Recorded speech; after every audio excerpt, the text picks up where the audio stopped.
오늘은 교회는 어떤 곳인가, 그리고 그 교회에서 살아가는 우리 그리스도인들은 어떤 삶을 살아야 될까, 그것에 관한 말씀을 함께 나누고자 합니다. 자, 먼저 우리 요한복음을 살펴보면서 말씀을 시작하고자 하는데, 오늘 본문 말씀이 어떤 단어로 시작이 되고 있습니까? 유대인의 유월절이 가까우니라, 그렇게 시작을 합니다. 오늘 좀 기록을 하면서 할게요.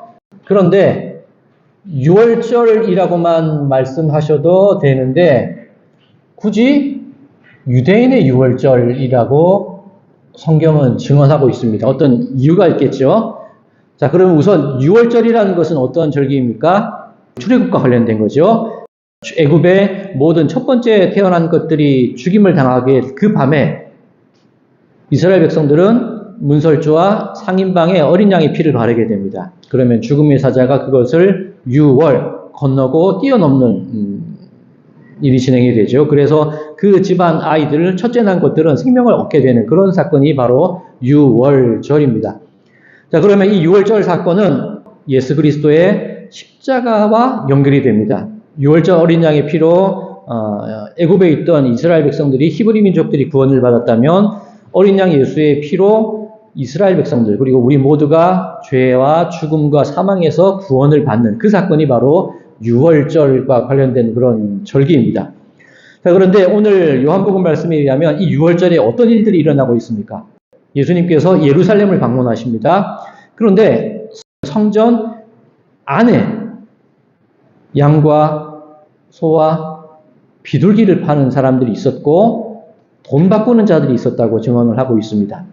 왜 성전 안에서 그런 짐승들을 팔고 돈을 바꾸는 일이 있었을까? 이 당시 유대인들은 디아스포라라고 해서 많은 곳에 흩어져 살던 사람들입니다. 그런데 유월절을 맞아서 예루살렘으로 오게 되는데 그때 하나님께 드릴 제물을 가지고 와야 돼요. 만약에 제물을 여행 시작할 때부터 제물을 끌고 오게 되면 그 제물이 다치거나 털이 빠지거나 조금 상하거나 하는 일이 있을 수 있죠. 그러면 하나님께 드릴 제물로 합당하게 여기지지 못하게 됩니다. 그러니 아무리 내가 힘들고 정성스럽게 제물을 가지고 왔다 한들 성전에서 그것이 불합격 되어버리면 제물로서의 가치가 없는 거예요. 그러니 예루살렘 안에는 성전에서 드릴 제물을, 흠없고 순결한 제물을, 그 짐승들을 파는 그런 시장이 형성되었던 겁니다. 어떻게 보면 당연한 시장의 형성 모습이죠. 그런데 문제가 뭐냐면 그 시장이 어디에 위치하고 있느냐? 성전 안으로 들어왔다는 거죠. 그렇다면 그 당시 종교 기득권 가진 사람들은 성전 안에 그 장사의 자리를 빌려주면서 그 자리세를 거두었겠죠. 그러다 보면 종교 기득권자들의 이권이 개입하게 되고 여러 가지 부조리와 부패들이 일어나게 되는 거죠. 자, 그런 문제가 있었고요. 두 번째, 돈 바꾸는 자들이 있습니다. 왜 돈을 바꾸는 일이 있었을까요? 성전에서는 성전세를 내도록 되어 있습니다. 하나님께서 출애굽기를 통해서 말씀하셨는데 모든 20살 이상의 성인 남자들은 성전세를 내야 돼요. 자기의 생명을 속전하기 위해서 성전세 반세겔을 내도록 출애굽기에 규정이 되어 있습니다. 그리고 그 성전세를 통하여서 반세겔을 통하여서 회막의 일에 봉사하여라. 그것이 출애굽기의 규정입니다. 자, 그렇다면 모든 성인 남성들이 예루살렘으로 찾아왔을 때 그 당시 통용되던 어떤 로마의 화폐를 사용하면 안 되니까 반세겔 단위의 성전세로 낼 수 있는 그 화폐로 환전을 해야겠죠. 그리고 만약에 반세겔짜리 그 화폐를 가지고 있지 않은 사람이 있다면 반세겔로 환전을 해야 됩니다. 그 환전상이 성전 안에 있는 거예요. 그러면 그 환전상에게도 아마 자리세를 받았을 거고 그 환전상들은 환전 수수료를 받게 되는 거죠. 자, 이런 일들이 성전 안에서 벌어지고 있는 겁니다. 그래서 예수님께서 말씀하시기를 성전을 뭐라고 표현을 하시냐면 아버지의 집이라, 그렇게 예수님은 말씀을 하시는데 아버지의 집을 저들이 어떻게 쓰고 있다고 말씀하시죠? 장사하는 집으로 만들었다고 예수님께서 말씀을 하시는 겁니다. 그리고 노끈으로 무엇을 만드시죠? 채찍을 만들어서 그 짐승들을 다 내어 쫓으시고 환전상의 그 상을 업으십니다. 자, 이것을 성전 정화 사건이라고 하는데 종교 기득권자들의 이권이 개입되고 부정과 부패가 벌어지는 그 현장, 하나님의 집은 기도하는 집이어야 되는데 장사하는 집으로 되어버린 그 현장을 예수님께서 바라보시고 거룩한 분노를 일으키시는 겁니다. 그리고 그 모든 것을 다 엎으시고 쫓아내시는 사건이 성전 정화의 사건입니다. 자, 그런데 이 성전 정화의 사건에 또 한 가지 의미가 있습니다. 우리는 그냥 이 부조리하고 장사하는 집으로 만들었기 때문에 예수님께서 성전을 정화하신 것이다 생각하는데 또 한 가지 이유가 더 있습니다. 자, 지금 양과 각종 제물들을 예수님께서 쫓아내십니다. 그리고 성전세, 속전을 위한 성전세 바꾸는 사람들의 상을 뒤엎으시는데 6월절 어린 양인 예수님께서 장차 십자가에 달려 못 박히시게 되면 더 이상 그런 양이나 제물들이 짐승으로 드려지는 제물들이 필요할까요? 필요하지 않을까요? 더 이상 필요 없거든요. 예수님께서 단번에 돌아가심으로 우리에게 속죄가 주어지게 되거든요. 그러면 예수님께서 이제 보여주시는 것이 무엇이냐면 성전을 헐라 내가 사흘 안에 어떻게 하겠다고 오늘 본문에 증거되고 있습니까? 오늘 본문의 그 말씀대로 하면 일으키리라. 자, 건물이라면 허물면 다시 지어야 되는 겁니다. 그런데 허물어라, 무너뜨려라, 내가 일으킨다라고 말씀을 하세요. 일으킨다는 단어는 에게이로 부활과 관련된 용어입니다. 예수님께서 성전을 허물고 사흘 만에 일으키시겠다는 말은 예수님 당신이 십자가에 달려 돌아가시고 부활하심을 통하여서 세상 가운데 속죄의 6월절 어린 양으로서 속죄의 은혜를 베풀어 주시겠다는 겁니다. 그러면 더 이상 성전에서 드려지는 짐승의 희생제물은 필요가 없는 거죠. 그리고 속전을 위하여서 드렸던 반세길 성전세도 더 이상 의미가 없어지는 겁니다. 예수 그리스도의 그 십자가의 모든 초점이 모아지게 되는 겁니다. 그런데 지금 세상 사람들은 유대인의 유월절이라 그러죠. 사람들의 관심과 사람들의 욕심과 사람들의 그런 욕망이 가득 들어차 있는 거예요.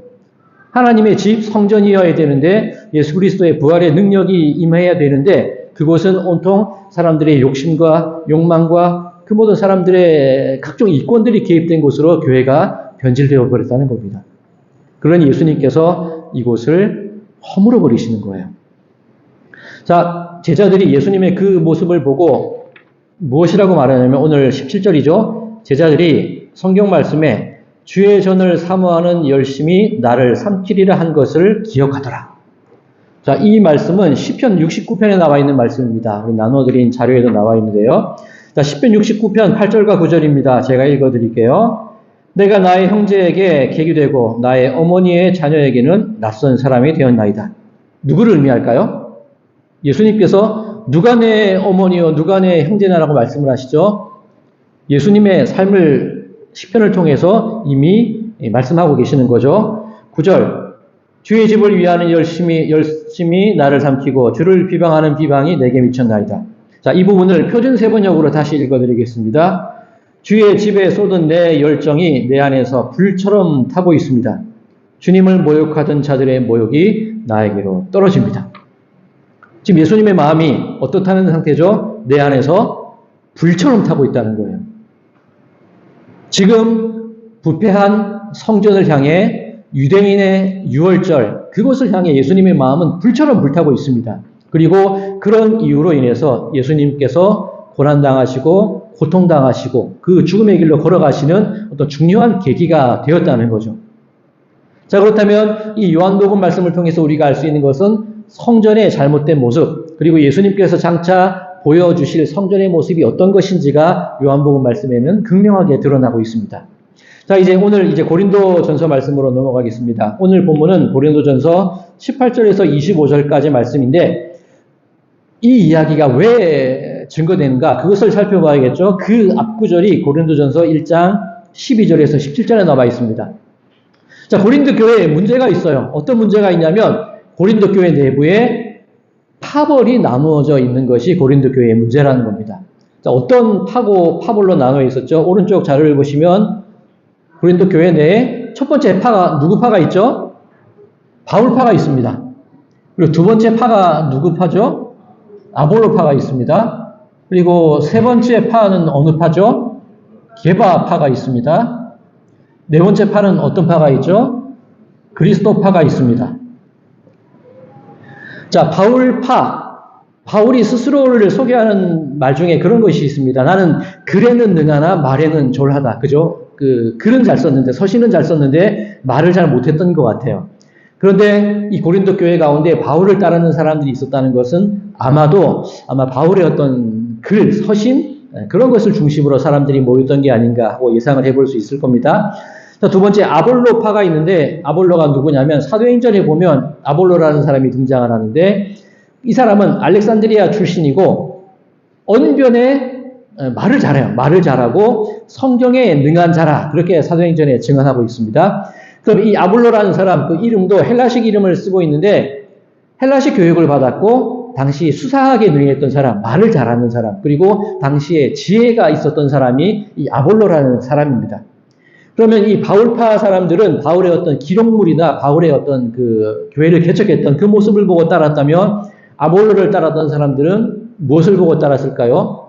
그 화려한 언변을 보고 따르는 사람들이 아볼로파라고 할 수 있을 겁니다. 자, 그 다음 게바파가 있어요. 게바가 누구죠? 베드로입니다. 그런데 고린도 지역에서, 그 이방 지역에서, 헬라 지역에서 게바라는 단어를 써요. 좀 이상하지 않으세요?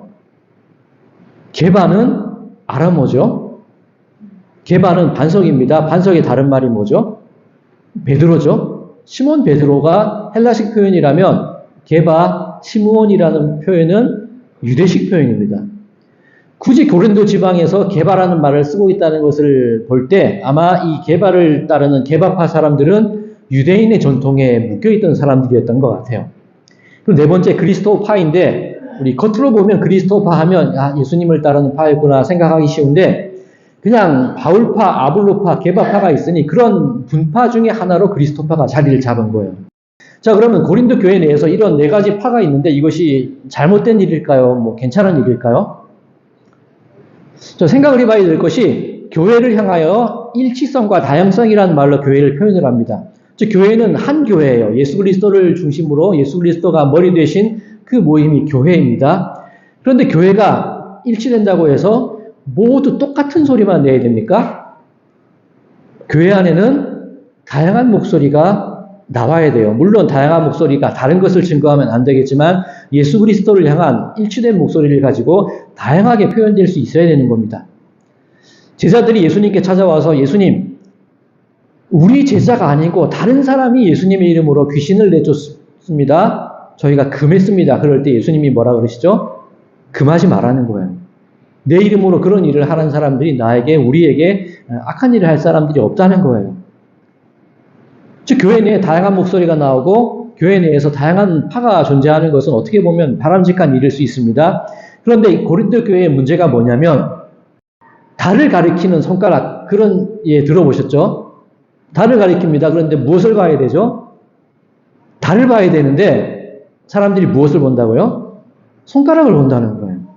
그러면 이 바울과 아볼로와 게바와 그리스도파 사람들이 결국 바라봐야 되는 게 누구를 바라봐야 되냐면 예수 그리스도를 바라봐야 되는데 어떤 일이 벌어지냐면 바울과 아볼로와 게바라는 그 이름에 묶여서 더 이상 나가지 못한다는 거예요.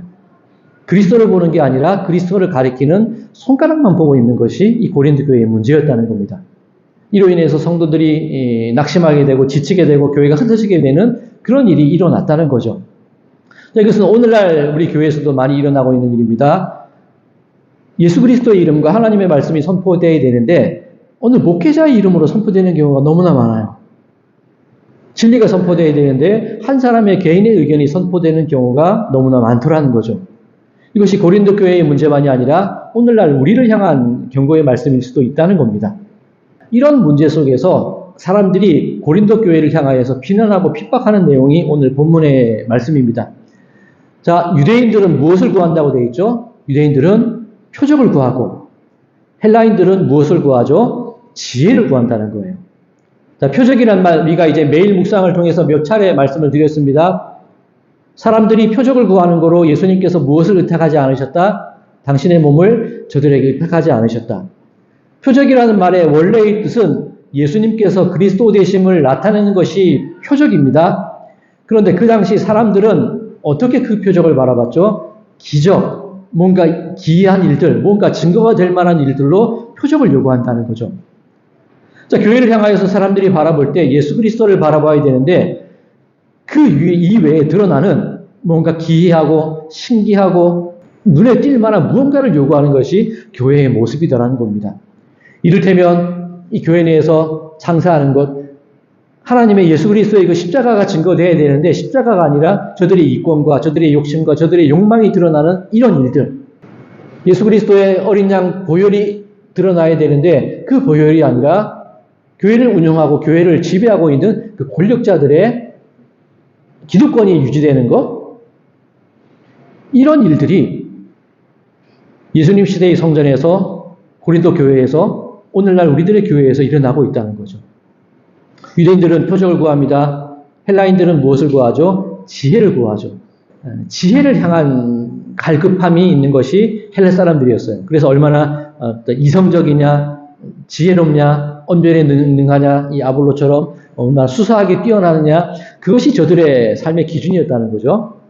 그런데 교회를 통해서, 예수님을 통해서 보여줄 수 있는 것은 무엇이라는 거죠? 그게 아니라는 거예요.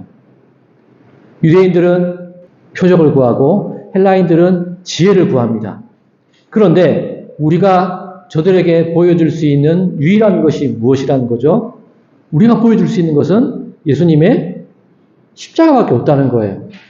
그런데 이 십자가가 표적을 구하는 유대인들에게는 거리끼는 것이 됩니다. 왜냐하면 나무에 달린 자마다 하나님의 저주를 받은 사람이다. 그 율법 구절이 유대인들의 마음을 나가지 못하게 하는 거예요.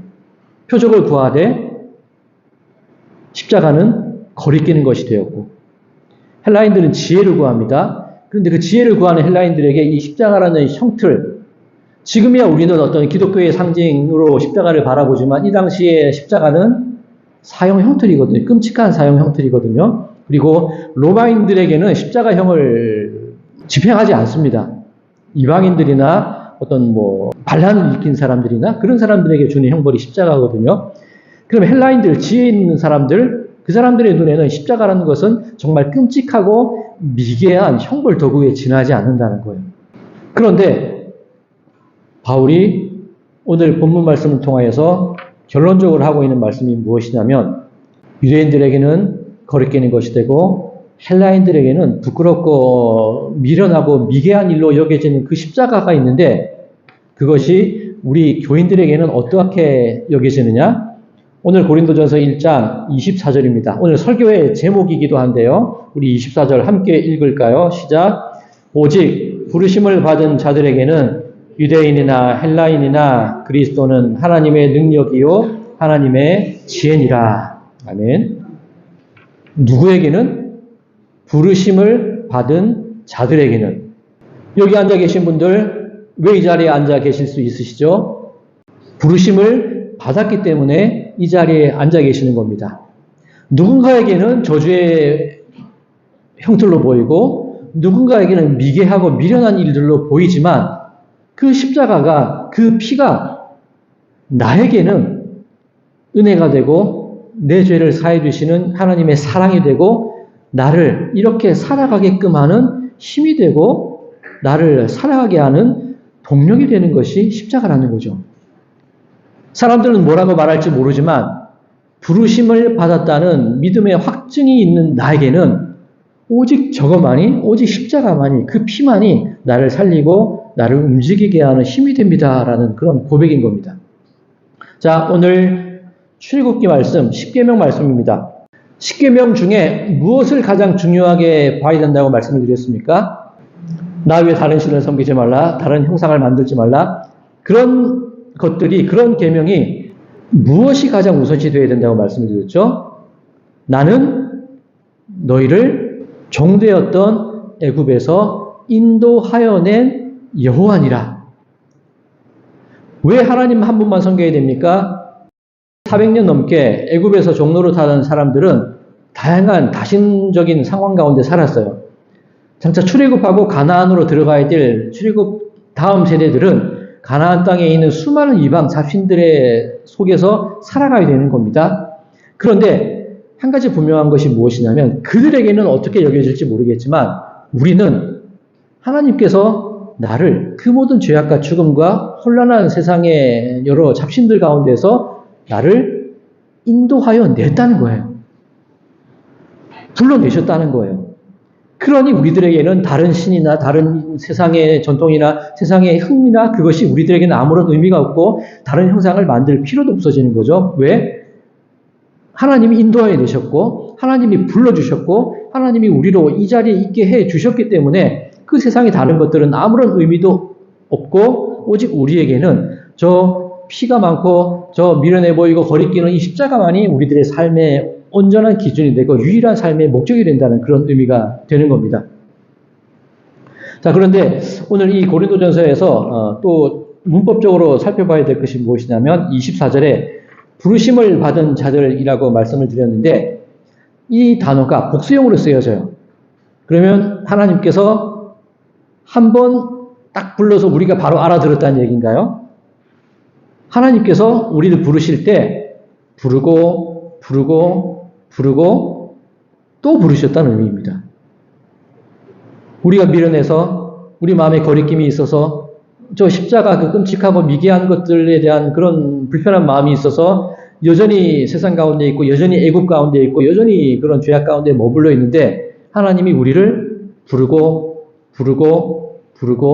또 불러서 마침내 당신의 자녀로 우리가 나오기까지 그렇게 거듭거듭 이끄시고 인도하시고 부르시고 이 자리에 앉혀주신 것이 하나님의 은혜라는 겁니다.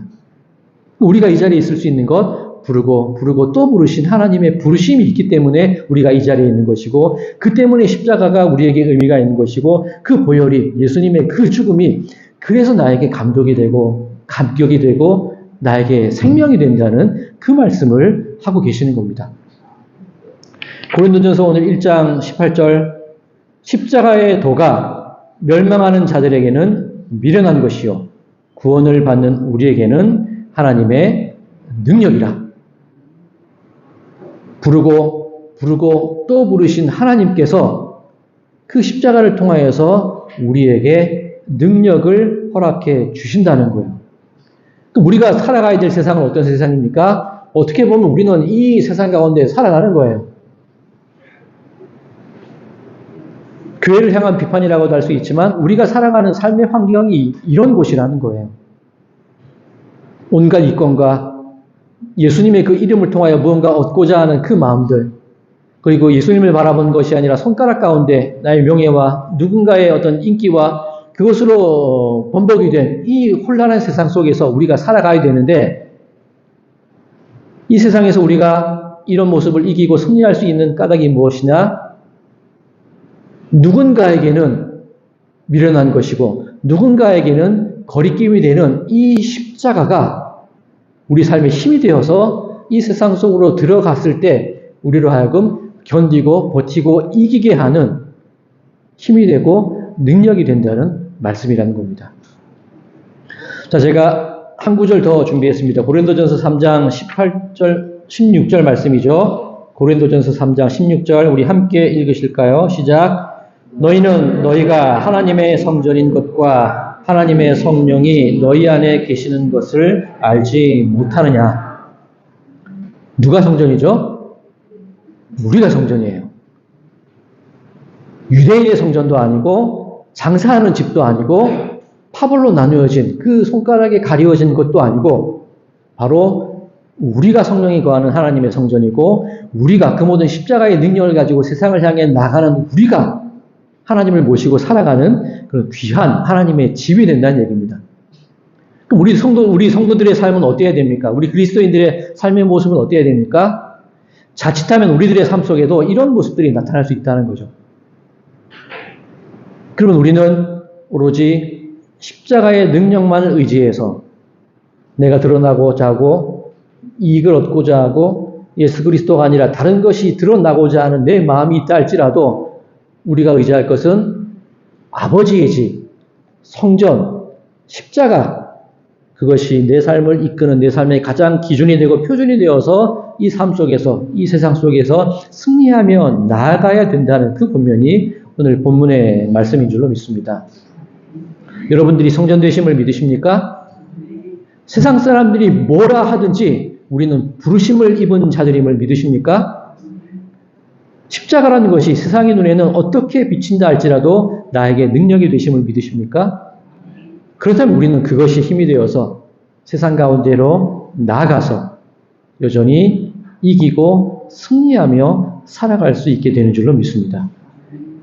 또 하나 우리가 해야 될 일이 있죠. 그런 하나님의 집으로서의 십자가의 모습을 세상 가운데 증거하고 드러내며 살아가야 되는 것이 우리들의 사명이라는 거예요. 하나님은 내가 이 자리에 있기까지 부르시고 또 부르셨는데 하나님도 그러셨는데 하물며 우리는 어떻게 하겠습니까? 보이고 또 보여야 됐다는 거죠. 사람들이 나더러 미련하다, 사람들이 나더러 거리끼는 마음을 가진다 하더라도 우리들은 우리들의 인생의 길을 꾸준함으로 인내함으로 저 모습을 드러내기 위해 꾸준하게 살아가는 신앙의 열심이 우리들에게서 나타나야 되는 줄로 믿습니다. 하나님이 성도님들의 삶 가운데 십자가가 능력이 되시어서 부르고 또 부르신 하나님의 그 부르심이 힘이 되셔서 죄의 종 가운데 묶여있던 너희를 인도하여 낸 그 하나님을 믿으심을 통하여서 세상 가운데에서 그리스도의 선하심을 증거하고 드러내고 꾸준한 마음으로 믿음 가운데 살아나가시는 그 모든 성도님들의 삶이 되시기를 주님의 이름으로 간절히 축원드립니다.